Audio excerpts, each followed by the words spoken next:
Alhamdulillah wassalatu wassalamu ala Rasulillah wa ala alihi wa sahbihi wa ala. Mengusap kepala dalam wudu apakah sebagian ataukah seluruhnya? Mungkin di antara sahabat-sahabat sekalian ada yang bingung ya ketika melihat perbedaan ya dalam hal ini.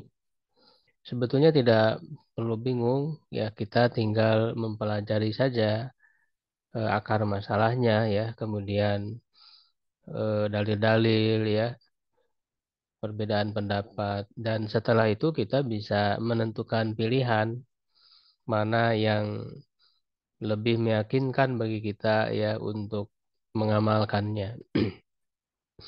Sahabat sekalian, dalam permasalahan ini sebetulnya ya dalil yang digunakannya itu sama ya, yaitu berkaitan dengan perintah untuk mengusap kepala, yaitu di dalam Quran surat Ali Imran, Quran surat Al-Maidah ayat 6. Ya, Allah Subhanahu wa taala berfirman, A'udzubillahi minasyaitonirrajim, wamsahu biru'usikum. Ya, dan usaplah kepala-kepala kalian. Nah, para ulama sepakat ya bahwa mengusap kepala dalam wudhu itu wajib ya, adalah satu kewajiban ya. Hanya mereka berbeda pendapat ya, apakah mengusap kepalanya itu seluruhnya ataukah sebagian. Nah, yang mewajibkan seluruhnya itu adalah ya, yaitu Imam Malik dan Imam Ahmad ya, atau madhab Maliki dan madhab Hanbali ya. Nah, ini perbedaan ini berangkat dari cara memahami ayat ini ya. Paling tidak ada 3 poin ya. Yang pertama, memahami huruf ba ya yang terdapat dalam ayat ini. Yang kedua, makna dari mengusap ya dan juga kepalanya. Ya, dan yang ketiga, bagaimana praktek Nabi Shallallahu Alaihi Wasallam. Ya, nah para ulama yang mewajibkan seluruhnya, ya yang pertama berkaitan dengan huruf ba ini, ya ba di sini menunjukkan makna asal yaitu ilsok ya atau menempel. Ketika dikatakan usaplah kepala kalian, maka ketika mengusapnya itu ya tangan kita itu menempel di kepala. Walaupun sebetulnya makna mengusap itu sendiri sudah menunjukkan makna menempel, tetapi dengan adanya huruf ba ya yang menunjukkan makna ilsok ini adalah untuk menguatkan ya, sehingga ada juga yang memaknai bahwa ba di sini ziyadah tambahan, tapi memang mempunyai fungsi untuk eh, lebih ya, ada makna taukid ya, menguatkan ya, betul-betul menempel, dan ini menunjukkan harus mencakup seluruh bagian kepala. Ya, jadi eh, makna ba di sini tidak menunjukkan sebagian ya, sebagaimana akan dipahami oleh para ulama yang lain. Ya, kemudian yang kedua yaitu dari makna mengusap ya kepala itu sendiri.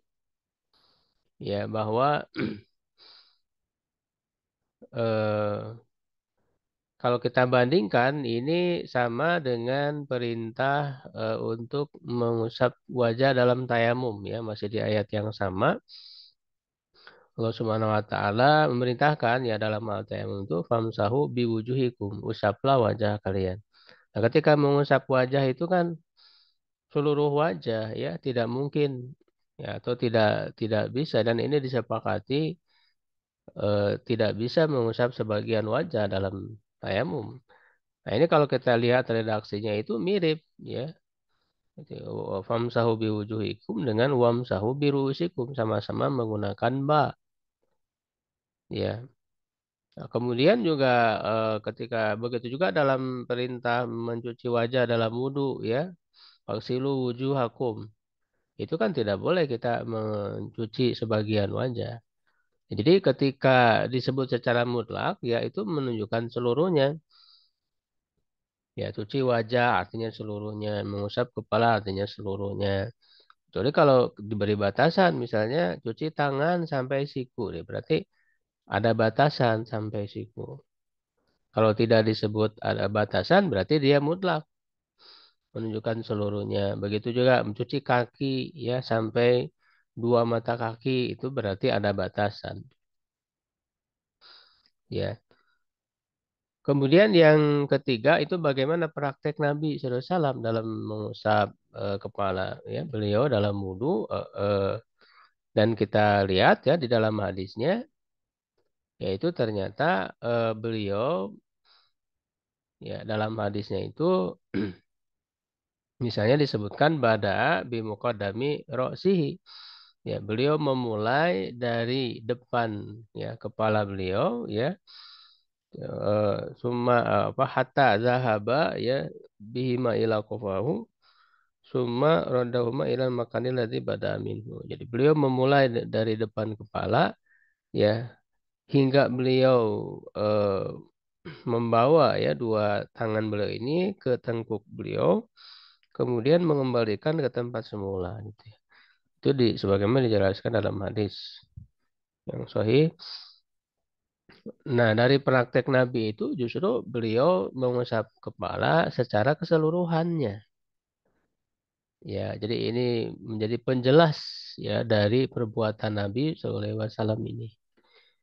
Ya, ini pendapat pertama, ya, dan dalilnya. Lalu pendapat yang kedua mengatakan bahwa mengusap kepala itu cukup sebagian, tidak wajib seluruhnya. Nah, di sini ada pendapatnya Imam Syafi'i, ya, dan mazhab Syafi'i, dan pendapat Abu Hanifah, mazhabnya Abu Hanifah. Hanya mereka berbeda dalam batasannya. Kalau mazhab Syafi'i itu tanpa batasan meskipun, ya, beberapa helai rambut. Sedangkan Abu Hanifah mereka menentukan seperempat, ya, atau tiga jari atau seukuran ubun-ubun. Ya, dalilnya yang pertama huruf ba itu dimaknai dengan tab'id sebagian. Ya, apakah ada huruf ba untuk bermakna tab'id sebagian? Ya, memang sebagian ulama ada yang mengingkari, ya, seperti Ibnu Qudamah, ya, yang mengutip dari Ibnu Burhan, kemudian juga Ibnu Jini, ya. Tetapi memang mayoritas para ulama mengatakan ada huruf ba itu untuk makna sebagian, ya, seperti Ibnu Malik, ya, dalam Alfiyah, ya, Ibnu Hisham dan para ulama lain, khususnya para ulama bahasa, mayoritas mereka mengatakan memang ada dalam bahasa Arab, ya, misalnya akhadtu bi thawbihi, ya, aku menarik bajunya. Nah, di situ ada bi, maksudnya sebagian.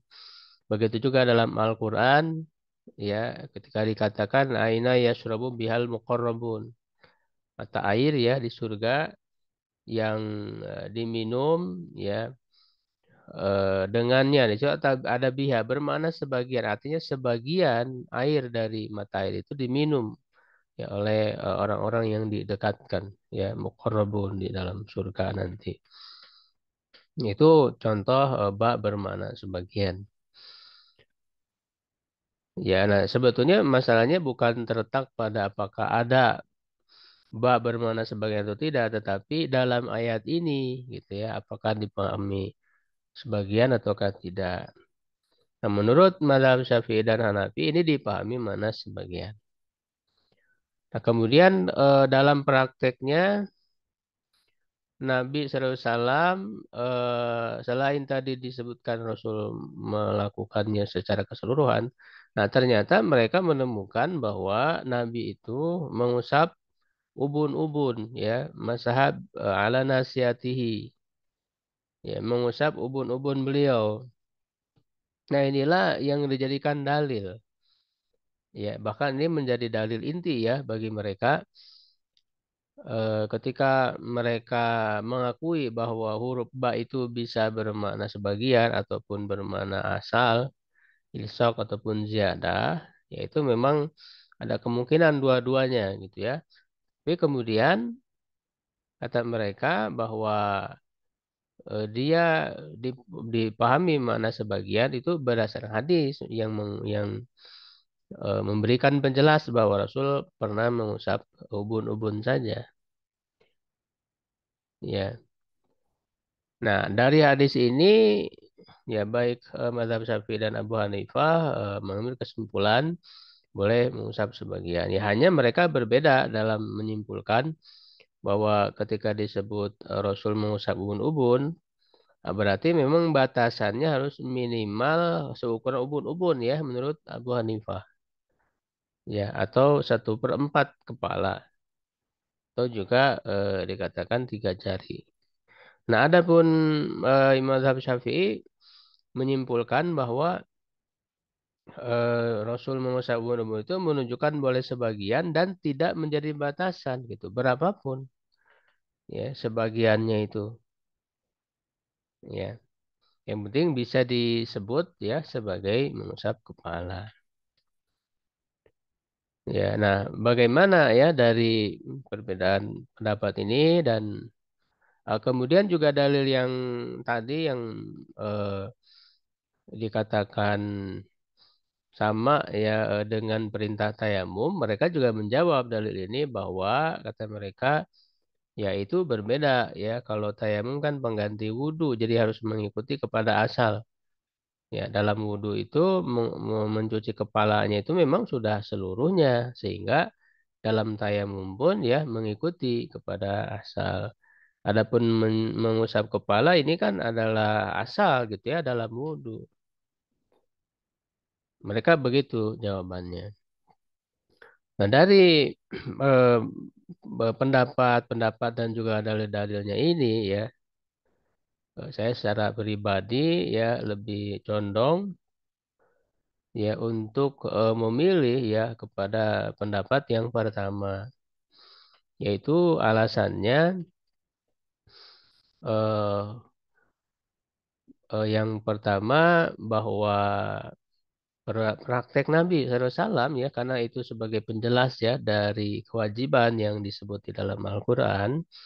Yang sahih tadi yang jelas bahwa Rasul mengusap kepala itu secara keseluruhannya ya, seperti yang tadi saya sebutkan.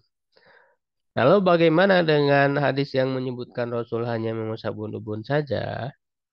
Nah itu sebenarnya kalau kita teliti hadis-hadisnya, ya tidak ketika Rasul mengusap ubun-ubun itu, beliau menyempurnakannya ke atas sorban. Ya, jadi tidak ada dalil yang sahih, hadis yang sahih yang menyebutkan bahwa Rasul mengusap ubun-ubun saja. Jadi ketika mengusap ubun-ubun itu beliau menyempurnakan ke atas sorban ya, khususnya ketika beliau dalam perjalanan ada kesulitan ya untuk membuka sorban beliau, maka ini menunjukkan satu keringanan ya. Rukhsah tidak dibuka ya, tetapi ketika mengusap kepala ya ke ubun-ubun itu disempurnakan ya mengusap ke atas kepala sehingga hadis ini tidak menunjukkan bolehnya mengusap sebagian ya gitu buktinya Rasul menyempurnakan ke atas sorban kalaulah tidak menggunakan sorban maka beliau mengusap secara keseluruhannya ya, walaupun sebenarnya menyikapi hadis ini ada perbedaan juga antara apa Hanbali dan Maliki ya kalau Hanbali membolehkan mengusap di atas sorban. Adapun Maliki tidak membolehkan. Ya, jadi eh, baik itu menganggap hadis ini tidak diamalkan ya karena pertimbangan tidak diamalkan penduduk Madinah, ya ataupun karena ada yang menganggapnya doib ya seperti Ibnu Abdil Bar ya misalnya. Tapi memang sebetulnya hadis ini sahih dan bisa diamalkan, tetapi tidak ya menunjukkan bolehnya mengusap sebagian. Nah, kemudian yang kedua berkenaan dengan huruf ba, ya itu lebih tepat bermana ilsok menempel ya karena dia asal. Nah, jadi ketika memahami ya huruf ba ini misalnya, yaitu dipahami secara asal saja, ya. Dipahami dengan makna lain seperti sebagian itu harus ada dalil, ya yang mengarahkan ke sana ya. Nah, ternyata kan hadis yang dianggap sebagai dalil untuk mengarahkan kepada mana sebagian itu juga tidak bisa dijadikan landasan, ya, tidak bisa dijadikan dalil. Nah, oleh karena itu apa namanya inilah yang lebih kuat yaitu mengusap seluruh ya kepala dalam wudhu. Selain juga sebagaimana yang sudah saya jelaskan tadi, tidak diberi batasan dalam ayatnya sehingga menunjukkan seluruhnya sama dengan perintah ya mencuci wajah begitu ya atau mengusap wajah dalam tayamum itu kan dilakukan secara keseluruhannya. Ya, nah kemudian juga sebenarnya bagi ulama yang membolehkan mengusap sebagian, ya bagaimana kalau mengusap seluruhnya? Ya menurut mereka justru lebih baik, ya lebih utama, termasuk sunnah begitu. Ya, nah oleh karena itu sebetulnya pendapat apa mengusap seluruhnya ini lebih lebih berhati-hati, lebih selamat. Ya, karena kalau misalnya ini wajib, ya berarti kita sudah melakukan kewajiban. Kalaupun toh ternyata ini tidak wajib, berarti kan kita mengamalkan sesuatu yang sunnah. Jadi apa ruginya begitu? Ya, nah, begitu ya. Wah, sekalian, jadi mudah-mudahan ini memberikan pencerahan ya kepada kita semua. Ya, demikian ya, semoga bermanfaat. Qulu qouli hadza wa astaghfirullah li wa lakum. Assalamualaikum warahmatullahi wabarakatuh.